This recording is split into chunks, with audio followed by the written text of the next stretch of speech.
So Memorial Day weekend is here, and Monday's the day people love getting together, barbecuing and whatnot.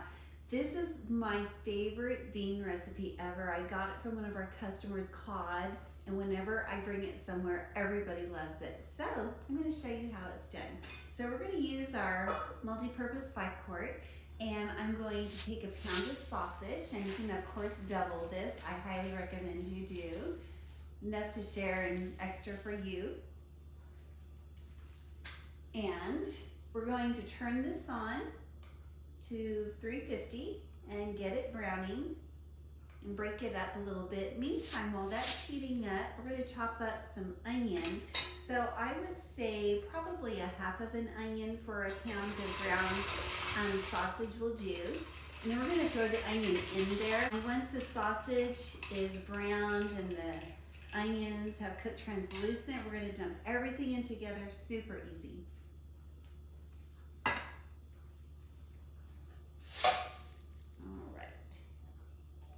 And we're going to get a spoon and kind of break up the sausage as well.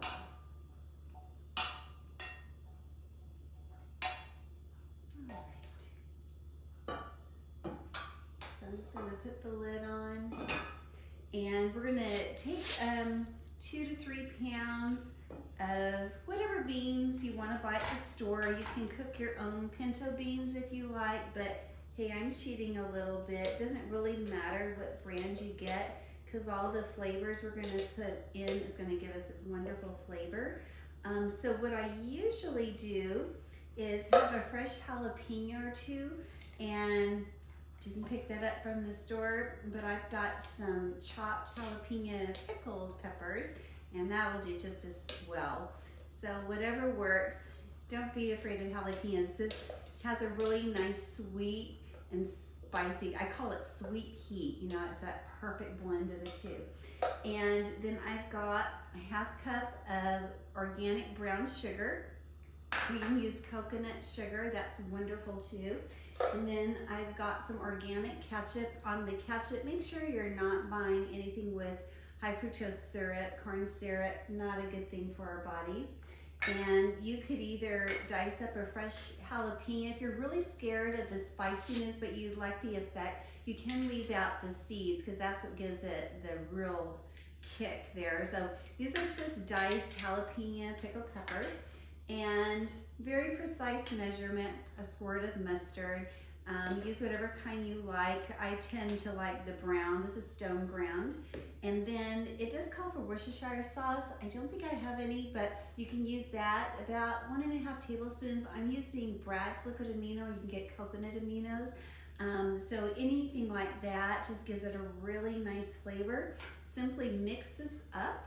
And then once our sausage and onions are browned and cooked thoroughly, then we're just gonna add this in there. It's actually recommended not to strain out the whatever fat cooks off of the sausage. It's extra good flavors. However, use your own judgment. If you wanna strain that off, go for it.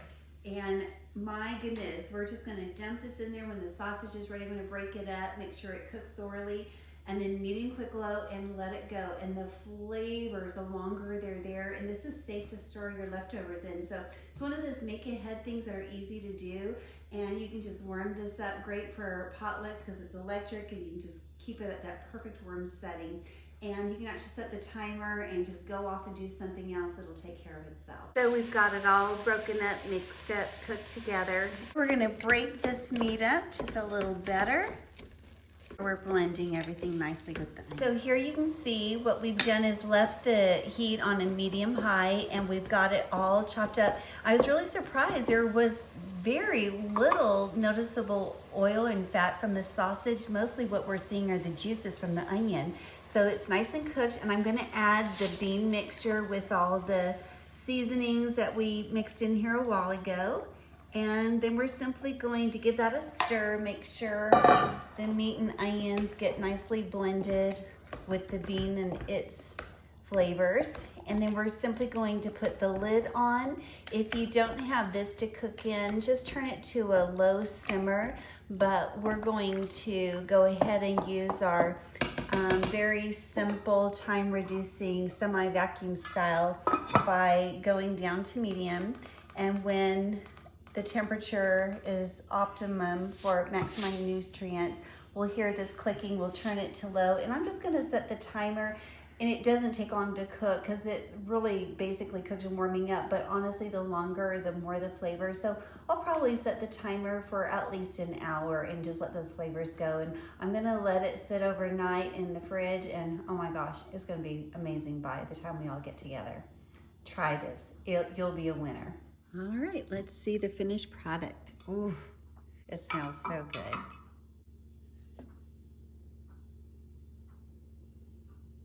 The real test is the taste. Sorry, this is my least favorite part of my job. I have to taste this to be sure it's approved.